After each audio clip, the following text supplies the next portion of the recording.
Hello बच्चों, welcome back to my channel. कैसे हैं आप सब लोग। आप लोगों का जो यूपी बेट का एंट्रेंस एग्ज़ाम होने वाला है, जो कंबाइंड एंट्रेंस एग्ज़ाम है, मैं उसके आप लोग को प्रिपरेशन करा रही थी, जिसमें कॉमर्स के क्वेश्चंस आप लोग के आने हैं। मैं उसकी तैयारी करा रही थी। तो इससे पहले मैंने एक प्रैक्टिस सेट आप लोग के लिए अपलोड किया था। अब नेक्स्ट उसी के आगे हम जो है प्रैक्टिस सेट लेंगे। तो इसमें हम अब जो मेनली तैयार करेंगे वो इनकम टैक्स से रिलेटेड क्वेश्चंस होंगे। इनकम टैक्स काफ़ी इंपॉर्टेंट है और थोड़ा सा डिफिकल्ट भी है, और आप लोग के एग्ज़ाम में उससे रिलेटेड क्वेश्चंस आते भी हैं। तो आज की वीडियो में आप लोगों को इनकम टैक्स रिलेटेड क्वेश्चंस ही मिलेंगे। इसी तरह आगे और भी सब्जेक्ट जो आप लोग के अलग अलग आप लोगों को पढ़ने हैं, उसी से रिलेटेड वीडियोस आएंगी, जिससे कि इंडिविजुअली अलग अलग सब्जेक्ट्स के आप लोग की आसानी से प्रिपरेशन हो सके। तो वीडियो शुरू करते हैं, लेकिन शुरू करने से पहले जल्दी से चैनल को सब्सक्राइब कर लीजिए इसी तरह के और वीडियोज़ के लिए, और वीडियो को लाइक कर दीजिएगा और फ्रेंड्स के साथ शेयर कर दीजिएगा। आइए शुरू करते हैं। फर्स्ट क्वेश्चन लेते हैं। धारा 44A(b) के अंतर्गत हिसाब किताब का अंकेक्षण अनिवार्य है यदि कुल बिक्री अधिक है। Under Section 44A(b), the audit of accounts is compulsory if total sales exceed rupees 30 lakh, rupees 40 lakh, rupees 60 lakh, rupees 10 crore. Question आपसे पूछ रहा है कि धारा 44A(b) आपने income from business and profession chapter जब पढ़ा था होगा इसमें इनकम टैक्स में, तो वहाँ पर आपने धारा 44A(b) पढ़ी होगी। तो उसमें कुछ रूल्स दे रखे थे, कुछ नियम दे रखे थे। उसी में ही पूछा है कि उसके अंतर्गत जो होता है अंकेक्षण कराना, ऑडिट कराना क्या होता है, कंपल्सरी होता है। तो कब कंपल्सरी होगा, जबकि जो टर्नओवर दे रखा होगा, जो सेल्स दे रखी होगी, किससे ज़्यादा होगी। तो जब जो है बिजनेस जो होगा उसकी जो सेल है, बिक्री है, वो 10 करोड़ से ज़्यादा होती है, तो वहाँ पर कंपल्सरी ऑडिट कराया जाता है। तो करेक्ट आंसर क्या हो जाएगा यहाँ पर, ऑप्शन डी। नेक्स्ट क्वेश्चन है, धारा 44A(b) के अंतर्गत निर्दिष्ट तिथि से आशय है। Under section 44A(b) specified that means 13 जून, 31 जुलाई, 30 सितंबर, 13 नवंबर। तो यहाँ पर क्वेश्चन पूछ रहा है कि वो कौन सी एक डेट, स्पेसिफाइड डेट दे रखी है जिससे पहले जो अकाउंट्स होते हैं उस कंपनी के या जो है बिजनेस के, उसका अंकेक्षण कराना, का ऑडिट कराना कंपलसरी होता है। तो वो डेट है 13 सितंबर। 13 सितंबर से पहले जो कंपनी होगी उसको अपने जो खाते हैं, अकाउंट्स उसने बनाए हैं, उसका अंकेक्षण करवाना अनिवार्य है। तो एक आंसर क्या है, ऑप्शन सी। नेक्स्ट क्वेश्चन है, फर्म द्वारा साझेदारों को दिया गया पूंजी पर ब्याज स्वीकृत है। Interest on capital paid by the firm to its partners is allowed up to 15%, up to 16%, up to 18%, up to 12%। तो क्वेश्चन पूछ रहा है कि जो फर्म होती है उसमें जो पार्टनर्स होते हैं उसके, तो अगर उनकी पूंजी पर जो इंटरेस्ट दिया जा रहा है वो उससे किस से वहाँ तक अलाउड होता है, क्या उसका इंटरेस्ट रेट होता है जहाँ तक उसे अलाउड होता है। तो आपने इनका फॉर्म बिजनेस निकाला होगा तो वहाँ पर देखा होगा कि कुछ एक्सपेंसेस होते हैं वो अलाउड होते हैं, कुछ डिसअलाउड होते हैं। तो यहाँ पर जब 12% तक जो इंटरेस्ट दिया जाएगा वो स्वीकृत होता है, अलाउड होता है। करेक्ट आंसर क्या हो जाएगा, ऑप्शन डी। नेक्स्ट क्वेश्चन है, निम्नलिखित में से कौन सा व्यय व्यापार से आय शीर्षक में स्वीकृत नहीं है। Out of the following which expense is not an admissible expense, bad डेब्ट, goods and service tax, income tax, excise duty. तो यहाँ पर मोस्टली आपके जो 3 हैं वो टैक्स से रिलेटेड ही चीज़ें दे रखी हैं, और एक जो है बैड डेब्ट, अशुद्ध ऋण दे रखा है। तो यहाँ पर अगर हम बात करें इस शीर्षक की, जो व्यापार आय से संबंधित आप लोग का शीर्षक है, तो उसमें कौन सा जो है इसमें अलाउड नहीं होता, तो वो हो जाता है इनकम टैक्स। इनकम टैक्स जो होता है वो इस शीर्षक के अंतर्गत अलाउड नहीं होता। यहाँ पर याद रखिएगा, जो आयकर के रिलेटेड जो कानूनी एक्सपेंसेस होते हैं, लीगल एक्सपेंसेस किए जा रहे होते हैं, वो अलाउड होते हैं, लेकिन जो इनकम टैक्स होता है वो यहाँ पर अलाउड नहीं होता। तो करेक्ट आंसर क्या हो जाएगा, ऑप्शन सी। नेक्स्ट क्वेश्चन है, निम्नलिखित में से कौन सा व्यय हानि व्यापार एवं पेशे की आय की गणना करने में कटौती योग्य नहीं है। आग से नष्ट हो गया व्यापारिक रहतिया 20,000 रुपये, मनोरंजन व्यय 10,000 रुपये, व्यापार प्राप्त करने के लिए दिया गया कमीशन 2,000 रुपये, एक साझेदारी फर्म के समझौते का प्रारूप तैयार करने के लिए वकील को दी गई 500 रुपये की फीस। Which of the following expense loss is not admissible as deductive while computing income from business and profession. Stock in trade lost in fire rupees 20,000, entertainment expenses rupees 10,000, commission of rupees 2,000 paid in order to receive business, rupees 500 paid as fees to a lawyer for drafting the deed of agreement of partnership firm. तो यहाँ पर question में आपसे पूछ रहा है कि ऐसे कौन से व्यय या फिर हानि है जिनको, जो व्यापार एवं पेशे की आय की हम गणना कर रहे हैं, इनकम निकाल रहे हैं बिजनेस प्रोफेशन से, तो उसमें कटौती योग्य नहीं होते हैं, यानी कि उनको कटौती नहीं दिया जाता है। तो यहाँ पर जो साझेदारी फर्म के समझौते का प्रारूप तैयार करने की जो वकील को फीस दी गई है 500 रुपये की, उसको यहाँ पर कटौती नहीं दी जाएगी। बाकी जो रहतिया नष्ट हुआ हो, या फिर जो मनोरंजन व्यय है, या फिर व्यापार प्राप्त करने के दिया कमीशन, इन तीनों को ही उसमें शामिल किया जाता है, उसकी कटौती दी जाती है। किसकी नहीं दी जाएगी, जो वकील को फीस दी गई है समझौते के लिए उसकी। तो करेक्ट आंसर क्या हो जाएगा, ऑप्शन डी।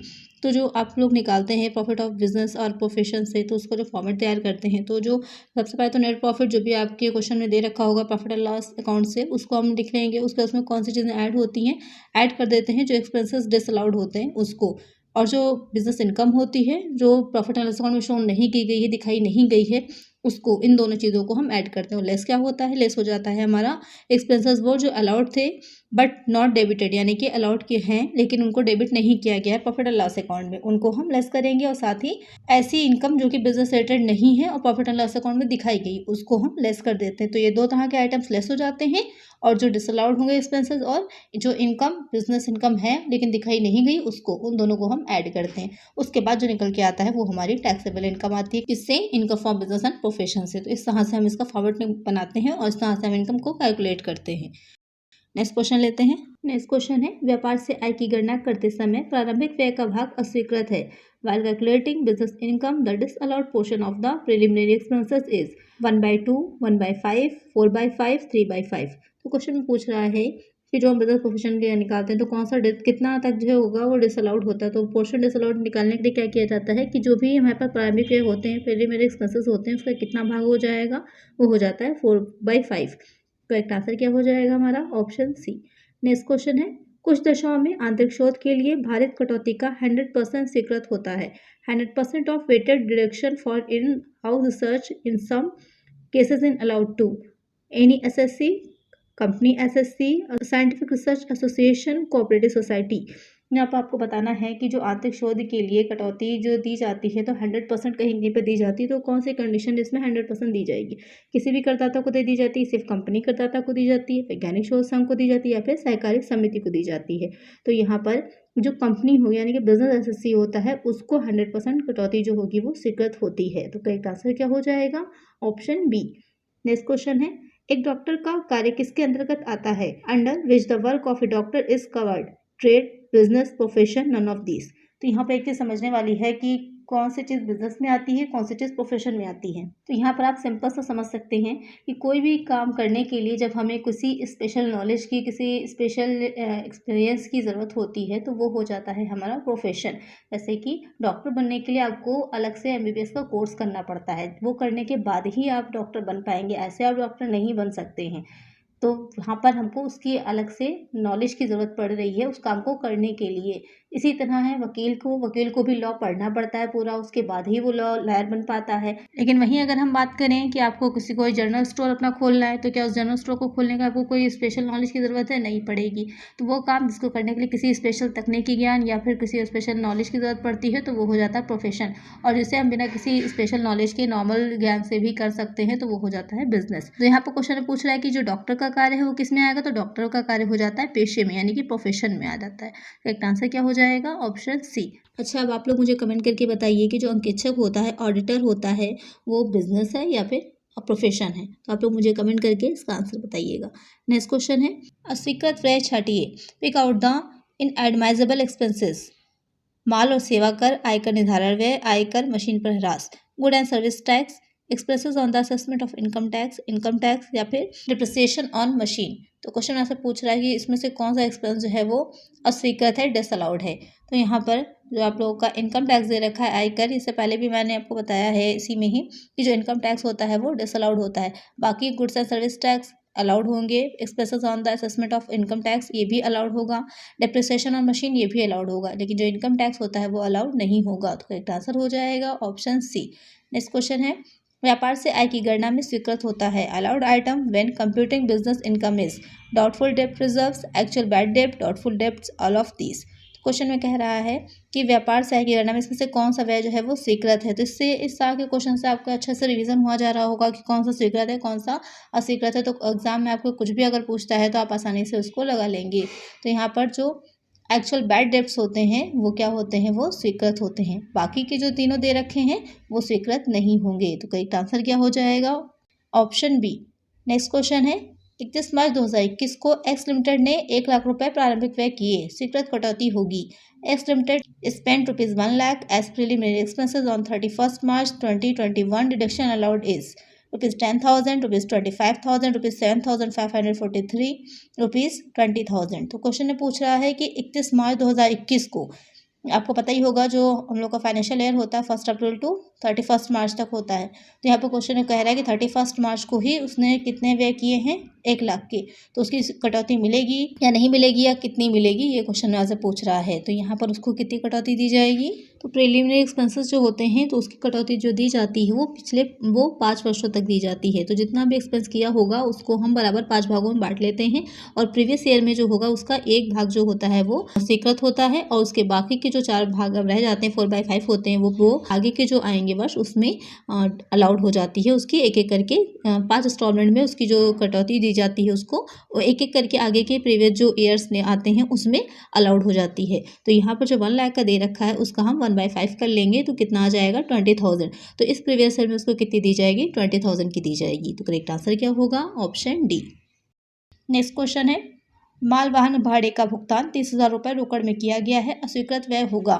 भुगतान की राशि का 25%, 20,000, 30,000, शून्य। 30,000 paid in cash for higher charges of good carriage, the disallowed expenses shall be 25% of the amount paid, ₹20,000, ₹30,000, nil। Question में कह रहा है कि माल वाहन भाड़े का कितना दिया गया है, 30,000 रुपये दिया गया है कैश में। अस्वीकृत व्यय होगा मतलब पूरा व्यय स्वीकृत हो जाएगा या उसकी कुछ राशि होगी, आपको ये बताना है। तो यहाँ पर कुछ भी अस्वीकृत नहीं होगा यानी कि पूरा का पूरा क्या हो जाएगा, स्वीकृत होगा, क्योंकि ये सीधे सीधे जो भी गुड्स लाए गए हैं वो बिजनेस से रिलेटेड हैं, इसलिए करेक्ट आंसर क्या हो जाएगा, ऑप्शन डी, नील। नेक्स्ट क्वेश्चन है, एक कंपनी ने अपने कर्मचारियों में परिवार नियोजन के प्रोत्साहन के संबंध में गत वर्ष में 1 लाख रुपए के पूंजीगत व्यय किए हैं। गत वर्ष में कंपनी को कटौती मिलेगी। A company incurred capital expenses ₹1 lakh during the previous year on promotion of family planning amongst its employ. During the previous year, deduction shall be allowed to the company ₹20,000, ₹50,000, ₹1 lakh, nil। तो question में कह रहा है कि जो family planning थी कर्मचारियों से रिलेटेड उसकी प्रोत्साहन के लिए 1 लाख रुपए के पूंजीगत व्यय किए गए हैं, कैपिटल एक्सपेंसेस किए गए हैं। तो यह क्वेश्चन पूछ रहा है आपसे कि इससे संबंध में कंपनी को कितनी कटौती दी जाएगी। तो जितने भी इन्होंने व्यय किए हैं 1 लाख के उसका 1/5% ही जो प्रीवियस ईयर है उसमें दिया जाएगा, क्योंकि जो कटौती दी जाती है डिडक्शन जो दी जाती है तो जितना भी व्यय किया गया होगा उसको 5 बराबर इंस्टॉलमेंट में बांट दिया जाता है, किस्तों में बांट दिया जाता है और 5 वर्ष तक उसकी कटौती दी जा सकती है। तो यहाँ पर 1 लाख का 1/5 करिएगा कितना आ जाएगा 20,000। तो जो इस प्रीवियस ईयर में उसको 20,000 की मिलेगी, इसके बाद अगले प्रीवियस ईयर फिर 20,000 की, इस तरह 5 वर्षों में उसका जो 1 लाख की है वो पूरी कटौती हो जाएगी। तो एक आंसर यहाँ पर क्या हो जाएगा, ऑप्शन ए 20,000।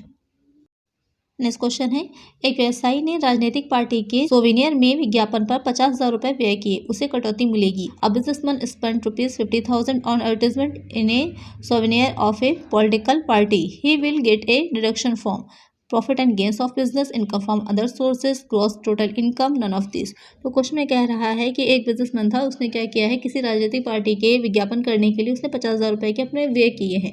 अब उसे कितने की कटौती दी जाएगी, या आपको क्वेश्चन आपसे पूछ रहा है। तो उसे कटौती जो मिलेगी वो किस में जाएगी, किस हेड में जाएगी। आपको पता है इनकम जो निकाली जाती है उसके 5 हेड होते हैं। इनकम फ्रॉम सैलरी हो जाता है, इनकम फ्रॉम हाउस प्रॉपर्टी हो जाएगा, कैपिटल गेन होता है, profit from business and profession हो जाता है और क्या हो जाएगा, अदर सोर्सेज। तो किस में मिलेगी उसको, वो हो जाएगा जो ग्रॉस टोटल इनकम होती है उसको निकालने के बाद जब उसमें से हम जो 80C से 80U तक की जो डिडक्शंस होती हैं वहाँ पर देते हैं, उससे पहले नहीं दी जाती है। तो यहाँ पर जो मेन इसमें कहने का मतलब ये है कि ये जो कटौती होगी वो profit and gains of business में इंक्लूड नहीं होती है।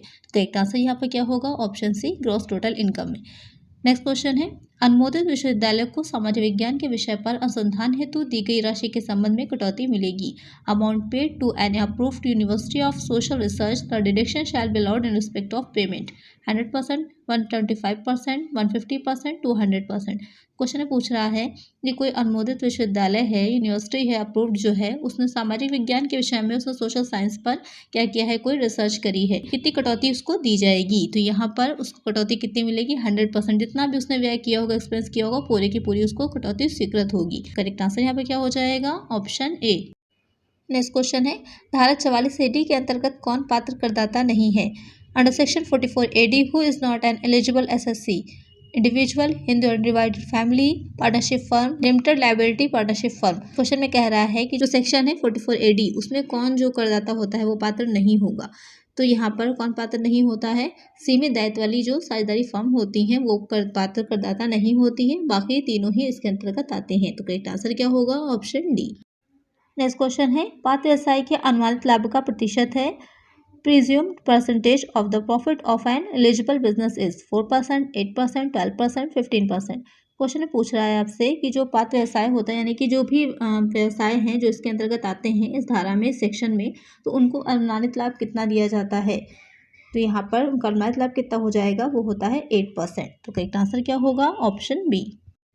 नेक्स्ट क्वेश्चन है धारा 44 AD के अंतर्गत विक्रय की सीमा है sales limit under section 44 AD ₹20 lakh, ₹60 lakh, ₹80 lakh, ₹2 crore. तो क्वेश्चन में कह रहा है जो धारा 44 AD है उसमें विक्रय की जो सीमा होती है कितनी मानी गई, वो हो जाती है 2 करोड़। यानी कि करेक्ट आंसर क्या हो जाएगा हमारा, ऑप्शन डी। नेक्स्ट क्वेश्चन है पूंजी संपत्ति नहीं है, not a capital asset, stock in trade, house hold furniture, car for personal use, all of this. तो क्वेश्चन में कह रहा है कि कौन सी इसमें से पूंजी संपत्ति नहीं है। तो जो व्यापारिक माल होता है वो भी जो है कैपिटल एसेट नहीं होगी, और हाउस होल्ड फर्नीचर है तो घरेलू फर्नीचर तो बिल्कुल शामिल नहीं होगा इसमें, और जो कार अपने पर्सनल यूज में ले रहा है वो भी नहीं। तो ये तीनों ही क्या है, पूंजी संपत्ति नहीं होंगे। तो करेक्ट आंसर क्या होगा, option D, all of this. Next question है दीर्घकालीन पूंजी लाभ की गणना में ज्ञात की जाती है to find out long term capital gain, cost of acquisition, total cost, index cost, cost of sales. Question में पूछ रहा है कि जब हम दीर्घकालीन पूंजी यानी कि LTCG निकालते हैं, लॉन्ग टर्म कैपिटल गेन निकालते हैं, तो वहाँ पर गणना में हम क्या चीज़ निकालते हैं, तो वो हो जाता है हमारा इंडेक्स कॉस्ट। आप जो इंडेक्स करके चेंज करते हैं ना, जो बेस ईयर होता है और जो आपका करंट ईयर में इंडेक्स नंबर होता है उसको जो मल्टीप्लाई करते हैं और तब निकालते हैं ना कि आज के टाइम में उसकी वैल्यू कितनी होगी, उसके बाद ही तो हम निकालते हैं कि जो है कितना हमें प्रॉफिट हुआ है या फिर उसमें लॉस हुआ है, LTCG हुआ या फिर LTCL हुआ है। तो करेक्ट आंसर क्या हो जाएगा, ऑप्शन सी, इंडेक्स कॉस्ट। अभी जो हमने क्वेश्चन सॉल्व किए वो हम लोग के थे profits and gains of business और प्रोफेशन, व्यापार अथवा पेशे के लाभ एवं प्राप्तियां। अब नेक्स्ट जो आगे हम क्वेश्चन देखेंगे वो आप लोग के होंगे chapter income from house property से, मकान संपत्ति की आय से। तो चैप्टर वाइज मैं आप लोग को दूंगी जिससे कि आपको आसानी से आप लोग की तैयारी हो सके। मकान संपत्ति से आय की गणना करते समय ब्याज को छोड़कर अन्य व्ययों के संबंध में कटौती की मात्रा है। Deduction for other expenses except for interest in the computation of income from house property allowable to the extend of 1/5 of annual value, 1/4 of annual value, 30% of annual value, 1/4 of rent received। Question में आपसे पूछ रहा है कि जो income from house property हम लोग निकालते हैं ना, तो वहाँ पर ये पूछ रहा है, तो यहाँ पर जो ब्याज को छोड़कर अन्य व्ययों के संबंध में जो कटौती की जाती है तो वो कितनी होती है, वो 30% की जाती है किसका, एनुअल वैल्यू का। तो एक आंसर क्या होगा, ऑप्शन सी। नेक्स्ट क्वेश्चन लेते हैं। सुरेश ने मई 2020 में ऋण लेकर स्वयं के रहने का मकान खरीदा। गत वर्ष 2021-22 में ऋण पर 2,10,000 रुपये ब्याज देकर मकान संपत्ति से आय की गणना करने में कटौती योग्य राशि है। Suresh purchased a house for his residential purpose after taking a loan in May 2020. During the previous year, 2021-2022, he paid interest on loan 2,10,000. In computing income from house property, the deduction is allowable to the extent of। तो यहाँ पर question में पूछ रहा है कि जो ऋण उसने लिया था उस पर 2,10,000 का उसने ब्याज दिया है। तो जब हम इनकम फ्रॉम हाउस प्रॉपर्टी निकालेंगे तो कहाँ तक उसको कटौती देंगे, कितनी उसको डिडक्शन मिलेगी। तो आपने पढ़ा होगा कि जो हम निकालते हैं इनकम फ्रॉम हाउस प्रॉपर्टी तो सबसे पहले ग्रॉस एनुअल वैल्यू निकालते हैं, उसके बाद हम म्युनिसिपल टैक्स या फिर अनरियलाइज रेंट होता है उसको लेस करते हैं, तो क्या निकल के आ जाता है, हमारा नेट एनुअल वैल्यू निकल आती है। उसके बाद हम डिडक्शंस देते हैं अंडर सेक्शन 24 की, फिर 30% एक्सपेंसेस को लेस करते हैं, इंटरेस्ट आता है, इंटरेस्ट में आता है इंटरेस्ट फॉर प्रीवियस ईयर हो जाता है और इंटरेस्ट फॉर कंस्ट्रक्टिव पीरियड होता है। तो जिसमें आपकी एक 30,000 की डिडक्शन मिलती है, एक 2 लाख की मिलती है। तो जो 30,000 की मिलती है वो किसके लिए मिलती है कि मकान संपत्ति को खरीदने के लिए, बनवाने में, या उसको पुनर्निर्माण, उसकी मेंटेनेंस है, मरम्मत है, इन सब के लिए मिलती है। और जो 2 लाख की मिलती है वो किसके लिए मिलती है, वो हो जाता है मकान संपत्ति खरीदने में या फिर मकान संपत्ति को बनवाने में। तो यहाँ पर क्या है कि उसने जो है ऋण लेकर के स्वयं के रहने का मकान खरीदा है, लिया है, तो कितनी मिलेगी, 2 लाख की मिलेगी। करेक्ट आंसर क्या हो जाएगा, ऑप्शन डी। नेक्स्ट क्वेश्चन लेते हैं। भवन निर्माण से पूर्व ऋण पर भुगतान की गई ब्याज की राशि कटौती के लिए स्वीकृत है। Interest on loan paid prior to completion of construction of house shall be allowed as deduction in 2 installments for 2 years, in 3 installments for 3 years, in 4 installments for 4 years, in 5 installments for 5 years। Question आपसे पूछ रहा है कि कितने वर्षों तक जो ब्याज की कटौती होती है, दी जाती है, तो कितने वर्षों तक उसकी जो किस्तें होती हैं उसकी कटौती दी जाती है, तो वो हो जाती है 5 वर्षों तक। जो interest for the construction period का हम लोग जो निकालते हैं तो वहाँ पर 1/5 किया जाता है। आपको याद होगा जब आपने इसको सॉल्व किया होगा तो 1/5 किया जाता है, यानी कि 5 वर्षों में 5 किस्तों में जो होती है वो कटौती दी जाती है। तो करेक्ट आंसर क्या होगा? Option D. यहाँ पर रूल्स बहुत इंपॉर्टेंट है, सबसे इंपॉर्टेंट रूल ही होते हैं, आपको जब तक वो नहीं याद होंगे आप आगे के क्वेश्चंस को सॉल्व नहीं कर पाइएगा। इनकम टैक्स लगाने के लिए सबसे इंपॉर्टेंट ही है कि उसके रूल्स आपको याद होने चाहिए। अगर रूल्स लर्न नहीं है आप लोगों को, आप उसको सॉल्व नहीं कर पाएंगे। पहले अच्छे से इसके रूल्स को लर्न करिए। नेक्स्ट क्वेश्चन है, स्वयं के रहने के मकान के नवीनीकरण हेतु गत वर्ष 2021-22 में लिए गए ऋण पर 1,20,000 रुपये ब्याज दिया। मकान संपत्ति से आय की गणना करने में कटौती योग्य राशि है। Interest paid rupees 1,20,000 on loan taken in the previous year 2021 to 22 for the renovation of self-occupied house. In computing income from house property, the deduction is allowable to the extent of. Question में क्या कह रहा है कि उसने क्या किया था कि मकान का नवीनीकरण करने के लिए, रिनोवेशन के लिए उसने एक ऋण लिया था जिस पर उसने 1,20,000 का इंटरेस्ट दिया है। अब कह रहा है कि मकान संपत्ति से जब हम आय की गणना करेंगे, computation from income from house property निकालेंगे तो वहाँ पर कितनी डिडक्शन हम देंगे। तो अभी हमने पहले ही पढ़ लिया था इसको कि अगर ख़रीदने के लिए हो रहा है या फिर बनवाने के लिए है तो वहाँ पर हम देते हैं 2 लाख की। इसके अलावा किसकी कितनी दी जाएगी? नवीनीकरण के लिए है, रिनोवेशन के लिए है, रिनोवेशन के लिए तो वो हो जाएगी 30,000 की। करेक्ट आंसर क्या हो जाएगा? Option C. नेक्स्ट क्वेश्चन है, धारा 23 की उपधारा 2 की उपधारा बी में वर्णित खाली रही मकान संपत्ति का वार्षिक मूल्य होगा। The annual value of the vacant house property referred to in section 23 subsection 2 subsection b shall be municipal value, fair rent, standard rent, nil. तो यहाँ पर क्वेश्चन में क्या है कि जो मकान है वो खाली रहा है वर्ष भर तो उसका कोई भी वार्षिक मूल्य नहीं होगा। अगर कुछ मंथ के लिए भी वो मकान जो किराए पर उठा होता या वो स्वयं रहा होता तो उसके अकॉर्डिंग क्या होता, उसका हम GAV निकालते। लेकिन यहाँ पर क्या है, वो मकान वर्ष भर खाली रहा है इसलिए जो होगा वो उसका आंसर शून्य होगा, नील होगा। अगर वो कुछ महीने के लिए उठाया गया है वर्ष में और कुछ महीने के लिए वो खाली रहा है तो वहाँ पर हम उसकी कैलकुलेशन अलग तरीके से करते हैं।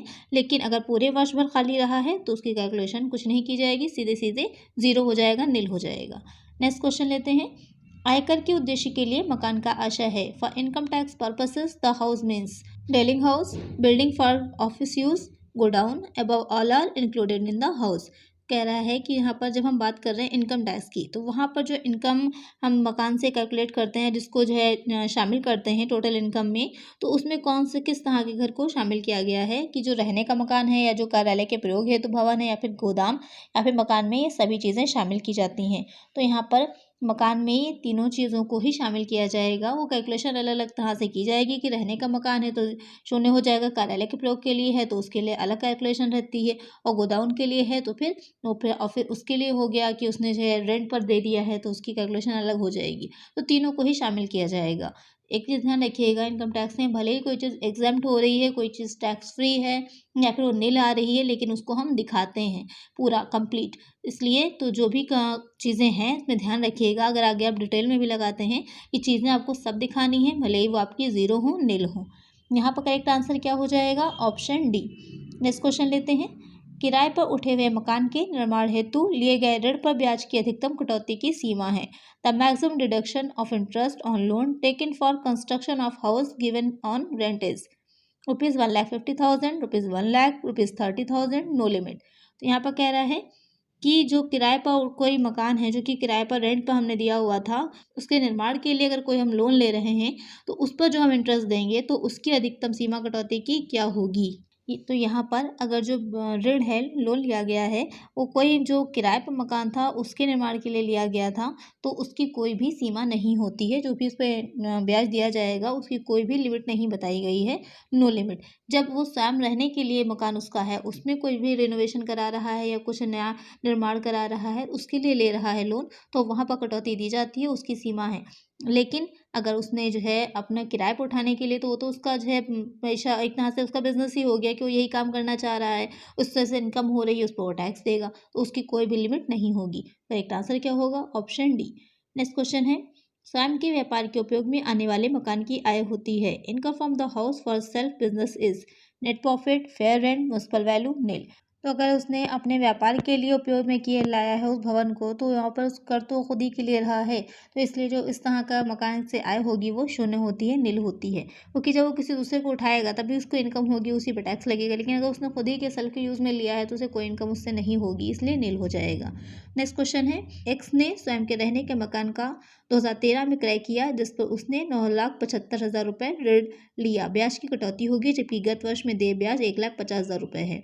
X purchased a house for his residence and borrowed a loan of rupees 9,75,000 in 2013. The deduction for interest will be when interest payable in previous year is rupees 1,50,000, rupees 30,000, rupees 1,75,000, rupees 1,50,000, rupees 45,000। Question में कह रहा है x एक व्यक्ति था, उसने खुद रहने के लिए, स्वयं रहने के लिए कोई मकान 2013 में खरीदा था। उसने जिस मकान के लिए क्या कितने का ऋण लिया था, 9,75,000 का। तो उसे कितने ब्याज की कटौती होगी, जबकि गत वर्ष में जो देय ब्याज है वो 1,50,000 रुपये का है। तो यहाँ पर जो उसने गत वर्ष में ब्याज दिया है 1,50,000 का, क्योंकि अपर लिमिट क्या है 2 लाख की है, तो यहाँ पर जो अपर लिमिट है 2 लाख की, उससे कम ही उसने ब्याज दिया है, तो पूरे उसे 1,50,000 की कटौती मिल जाएगी। तो करेक्ट आंसर क्या हो जाएगा, ऑप्शन सी। नेक्स्ट क्वेश्चन है, स्वयं के रहने के मकान का वार्षिक मूल्य होता है, the annual value of self occupied house is municipal valuation, fair rent, nil, zero, whichever is less. तो यहाँ पर बहुत इजी ही है, आपको पता ही है, अभी इससे पहले ही ऐसा ही रिलेटेड एक क्वेश्चन आया ही था। तो आप लोग मुझे इसका आंसर कमेंट करिए कि इसका करेक्ट आंसर क्या होगा। नेक्स्ट क्वेश्चन लेते हैं, कौन सी मकान संपत्ति से आय कर योग्य नहीं है, which house property is not charge to tax, farm house, palace of an ex ruler, business building, all of these. तो क्वेश्चन में कह रहा है कि जो मकान होता है तो कौन सी इसमें से आय है जो मकान संपत्ति के अंतर्गत कर योग्य नहीं होगी।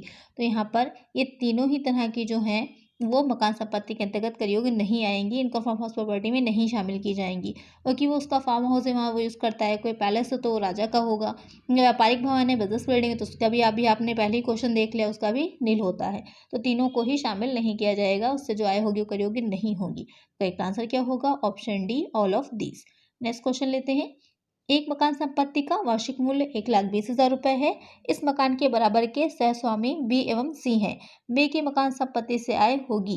The annual value of a house property is rupees 1,20,000. B and C are equal co owners of the house. B's income from house property shall be 42,000, 60,000, 80,000, 1,20,000। तो क्वेश्चन में क्या बता रहा है, ये कोई मकान है जिसका वार्षिक मूल्य क्या है, 1,20,000 रुपये है, और इस मकान में क्या है, दो स्वामी हैं, या फिर ये कह सकते हैं कि दो को ओनर्स हैं, बी और सी। तो अब कह रहा है कि मकान की संपत्ति से जो आय होगी वो कितनी होगी, बी के लिए। यहाँ पर आपको बी की आय बतानी, तो इसके लिए क्या करेंगे, सबसे पहले हम इसे सॉल्व करेंगे। जो इसका फॉर्मेट होता है, क्वेश्चन में आपके एनुअल वैल्यू बता ही रखी है 1,20,000 की, तो आप सीधे से उसको 1,20,000 की रख देंगे। अब ध्यान दीजिएगा, जब इस तरह का क्वेश्चन होता है जिसमें कई स्वामी एक साथ दे रखे होते हैं कि कई को ओनर्स होंगे, वहाँ पर हम कंबाइन पहले निकालते हैं, उसके बाद जितना भी रेशो दे रखा होगा, अगर कोई रेशो नहीं है तो इक्वली आप डिस्ट्रीब्यूट कर दीजिए दोनों में या तीनों में जितने भी दे रखे हों। अगर रेशो बता रखा है कि 60:40 का है, या 1/4 1/5 कुछ भी दे रखा हो क्वेश्चन में, तो उसी के अकॉर्डिंग क्या करते हैं, हम अलग अलग डिस्ट्रीब्यूट कर देते हैं, बांट देते हैं।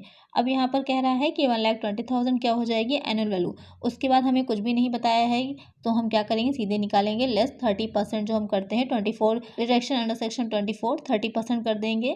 30% करेंगे तो 1,20,000 का कितना आ जाएगा, 36,000। अब इसको हम लेस कर देंगे, 1,20,000 में से 36,000 लेस होगा तो कितना आएगा, 84,000, यानी कि 84,000। अब हमारी इनकम फ्रॉम हाउस प्रॉपर्टी कितनी निकल के आई, 84,000। अब हम कर देंगे इसको, क्योंकि दो ही इसके को ओनर है, तो डिवाइडेड बाई 2 कितना आ जाएगा, 42,000 आ जाएगा। यही हो जाएगा हमारा आंसर। तो सी की पूछे या बी की पूछे, दोनों का ही आंसर सेम होगा, 42,000। तो करेक्ट आंसर क्या हो जाएगा, ऑप्शन ए। नेक्स्ट क्वेश्चन लेते हैं, एक मकान का वार्षिक मूल्य 40,000 रुपये है। धारा 24A के अंतर्गत वैधानिक कटौती होगी। The annual value of a house property is rupees 40,000. Standard deduction under section 24 subsection A shall be 8,000, 10,000, 12,000, 15,000। आपको बताना है कि कोई मकान है उसकी एनुअल वैल्यू 40,000 की दे रखी है। तो यहाँ पर जो 24 की अभी जो पहले ही मैंने बताया था कि दी जाती है, कितनी दी जाती है, 30% की दी जाती है। तो वो वैधानिक कटौती कितनी होगी, तो 40,000 का 30% निकाल दीजिए, कितना आ जाएगा, 12,000 आ जाएगा सीधे सीधे। यहाँ पर करेक्ट आंसर क्या हो जाएगा, ऑप्शन सी। बस आपको पता होना चाहिए कि जो भी है उसका फॉर्मेट क्या है, कितने परसेंट कहाँ पर लेस किया जाता है। जैसे कि प्रीवियस ईयर में कितना करते हैं अब, और या फिर जो है उसके जो कंस्ट्रक्शन पीरियड है वो कैसे निकाला जाता है, उसकी कितनी लिमिट है, ये सब चीज़ें पता होनी चाहिए। अब तक ये फॉर्मेट सही से समझ में नहीं आएगा तब तक आप इसको सॉल्व नहीं कर पाएंगे। तो यहाँ पर करेक्ट आंसर क्या होगा, ऑप्शन सी। नेक्स्ट क्वेश्चन है, गत वर्ष में बकाया किराया 1,00,000 रुपये प्राप्त हुआ, इसमें से राशि में कटौती मिलेगी। Arrears of rent received during previous year rupees 1,00,000 from this amount deduction shall be allowed 0, 20,000, 30,000, 50,000। यानी कि गत वर्ष में प्रीवियस ईयर में कोई पहले का जो रेंट था, जो अनरियलाइज रेंट था, नहीं वसूला गया था, वो मिल गया है 1,00,000 रुपए का। तो अब अगर जो हम निकाल रहे हैं तो कितने की कटौती उसमें से हम देंगे, तो यहाँ पर आपको इसका आंसर देना है। तो जो कटौती दी जाएगी वो पूरे के पूरे कितने की दी जाएगी, 30,000 की दी जाएगी। 30,000 कहाँ से निकल के आएगा, जो 30% हम लेस करते हैं अंडर सेक्शन 24 में एनुअल वैल्यू का 30%। तो यहाँ पर जो 1,00,000 का बकाया किराया है, एनुअलाइज रेंट है, उसको एनुअल वैल्यू कितना ही देखा जाएगा, उसका 30% जो निकालेंगे वो कितना आएगा, 30,000 का। तो कटौती कितने की मिलेगी, 30,000 की मिलेगी। करेक्ट आंसर क्या हो जाएगा यहाँ पर, ऑप्शन सी। नेक्स्ट क्वेश्चन है, न वसूल हुए किराए की कटौती स्वीकृत होने के बाद किराया वसूल हुआ 1,00,000 रुपए, इस राशि में से कटौती मिलेगी। Unrealised rent subsequent to claiming deduction realised rupees 1,00,000 from this amount deduction shall be allowed 0, 20,000, 30,000, 40,000। तो इससे पहले के क्वेश्चन में आपने देखा कि उसमें गत वर्ष में जो उसे किराया 1,00,000 का मिला था, तो सीधे से आपसे कह रहा था कि गत वर्ष में बकाया किराया है वो 1,00,000 रुपया उसको प्राप्त हुआ है, उसमें से राशि कटौती कितनी मिलेगी आपको बताना है। यहाँ पर थोड़ा सा उसने चेंज कर दिया कि ना वसूल हुए किराए की कटौती जो स्वीकृत होने के बाद किराया वसूल हुआ है, यानी कि स्वीकृत कर दी गई थी उसके बाद उसको किराया मिला था, तो यहाँ पर उसमें से भी 30% लेस किया जाएगा। क्यों, क्योंकि जो है उससे अमाउंट मिला तो नहीं था, जब जो चीज़ इनकम हुई ही नहीं है उस पर जो टैक्स भी नहीं दिया होगा उसने, इसलिए उस पर हम यहाँ पर उसे 30% की कटौती देंगे। तो यहाँ पर करेक्ट आंसर क्या होगा, ऑप्शन सी, 30,000। नेक्स्ट क्वेश्चन लेते हैं, मकान संपत्ति से आय शीर्षक के अंतर्गत आय गणना का आधार होता है। The base of computation of income under the head income from house property is municipal value, rent received, standard rent, annual value. यहाँ पर क्वेश्चन में कह रहा है कि जो हम मकान संपत्ति की गणना करते हैं तो वहाँ पर जो हम 30% निकालते हैं, आगे हम उसको जो है डिडक्शंस देते हैं, तो वो किस बेसिस पे देते हैं, तो वो हो जाती है एनुअल वैल्यू। सबसे पहले हम क्या निकालते हैं, ग्रॉस एनुअल वैल्यू निकालते हैं, जीएवी। तो जीएवी जब हम निकाल रहे होते हैं तो वहाँ पर हमें आवश्यकता होती है, ज़रूरत होती है कि जो स्टैंडर्ड रेंट दे रखा हो, फेयर रेंट है या एक्चुअल रेंट है, इन सारी चीज़ों की जीएवी निकालने में। जीएवी निकाल लेने के बाद हम क्या करते हैं, उसमें से म्युनिसिपल टैक्स घटा देते हैं या अनरियलाइज रेंट होगा उसको लेस कर देने के बाद जो एनुअल वैल्यू निकल के आती है उस पर हम आगे इनकम निकालते हैं हाउस प्रॉपर्टी की। करेक्ट आंसर क्या हो जाएगा हमारा, वार्षिक मूल्य, annual value, option D. Next question है, मकान के सकल वार्षिक मूल्य में से नगरपालिका कर की कटौती मिलेगी। Municipal taxes to be deducted from GAV should be paid by the tenant during the previous year, paid by the owner during the previous year, accrued during the previous year, none of these. तो question में कह रहा है कि जो नगरपालिका कर होता है, म्युनिसिपल टैक्स होता है, वो किसके द्वारा, समझ लिए सिंपल से पूछ रहा है किसके द्वारा चुकाने पर कटौती मिलती है। तो यहाँ पर जो अगर गत वर्ष में प्रीवियस ईयर में मकान मालिक द्वारा दिया गया जाता है तो वहाँ पर कटौती मिलती है, अन्य किसी दशा में नहीं। तो करेक्ट आंसर क्या होगा, ऑप्शन बी। नेक्स्ट क्वेश्चन है, गत वर्ष 2021-22 में एक को बकाया किराए के 60,000 रुपये प्राप्त हुए, धारा 25 के अंतर्गत कर योग्य राशि होगी।